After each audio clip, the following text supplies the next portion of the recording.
ng Huwebes, umarangkada ang kick-off campaign ng mga pambatong kandidato ni dating Pangulong Rodrigo Duterte. Magic 9 o siyam na kandidato ang bubuo sa Partido Demokratiko Pilipino, Lakas ng Bayan o yan po ang Pilipilaban na mula sa mga kilalang kaalyado ng dating administrasyon.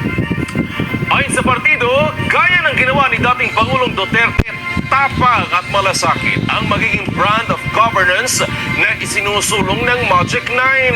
Para sa detalye, kunin natin ang balita live kay Mean Corvera. Mean, sino yung Magic 9?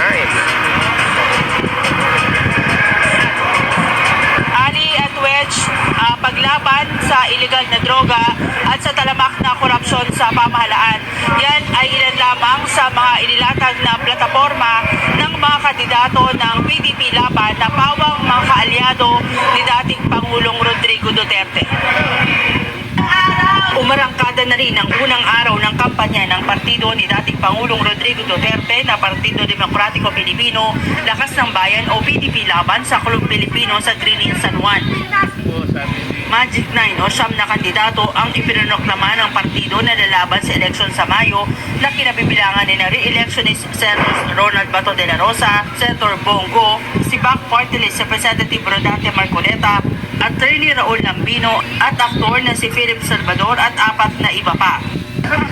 Ayon kay De La Rosa na Vice President for Mindanao ng PDP Laban, gaya ng ginawa ni dating Pangulong Duterte, tapang, malasakit, anti-drugs at anti-corruption ang kanilang magiging brand of governance. Pero hindi anya silang magsasagawa ng malakihang mga rally gaya ng ginagawa ng mga kandidato ng administrasyon sa lifestyle tokang o bahay-bahay ang gagawing pangangampanya. Ang lamang namin, matitino kami na tao. Matitino kami at kami magtatrabaho sa puso. Galing sa puso yung aming trabaho. At wala kaming iniisip na bulsa. Wala kaming iniisip na bulsa. Hindi namin kaya ang tapatan yung kanilang mga activities no dahil wala kaming resources. Wala kaming supports.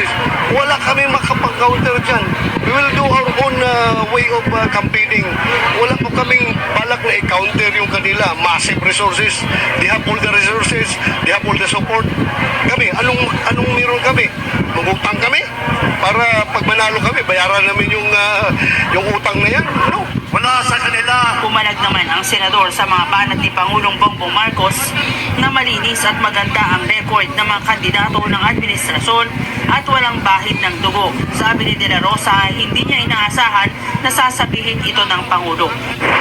Uncalled for, unexpected, coming from a president.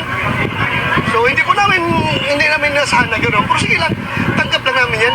This is political season. We expect political passing and political everything. Wala po pong problema. At itaga nyo sa bato. Wala akong kakimik-kiming madumihan yung aking kamay ng dugo kapag kinakailangan sa pagprotekta ng buhay ng matitino. Tinawag naman ng senador na fake news ang mga kumakalat na larawan na umanipakipagpulong nila sa mga opisyal ng China sa isang hotel sa Pasay, katunayan umano ng pagiging pro-China ng mga kandidato ng PDP Laban. Kami po, PDP Laban, ay sinusundan namin yung stand ng ating Pangulo as far as foreign policy is concerned. We should be friend to everyone and enemy to no one. Yan po ang sinusundan namin na stand. Yung stand ng aming party chairman. Isa lang ang kanyang mensahe sa administrasyon. Go ahead, kung anong gusto nyo, go ahead, you fire your bullets and we will defend ourselves. Okay lang, go ahead. Hindi naman namin sila mapipigilan. Sa mga oras na ito, panauhing pandangal si dating Pangulong Duterte sa proclamation rally ng PDP Laban. Pero hanggang sa mga oras na ito ay hindi pa siya nagpapakita sa publiko at hindi pa rin nagtatalumpati. Wedge. Sa mga surveys ngayon para sa pagkasenador, liyamado yung mga kandidato ng administrasyon na pasok doon sa Magic 12. Paano ngayon ang gagawin nila dyan? Partikular, parang ang pasok lang yata dyan sa mapambato ng PDP Laban ay si Senator Bato at si Senator Bongo. baguhin daw nila Wedge yung kanilang estilo ng pangampanya tulad nung oblatokhang yung pagbabahay-bahay at pagpapakilala sa publiko sa kanilang pagkatao, kanilang mga nagawa at kanilang mga plataforma o gagawin sakaling maluklok sila sa Senado. Sige, maraming salamat, Mean Corvera.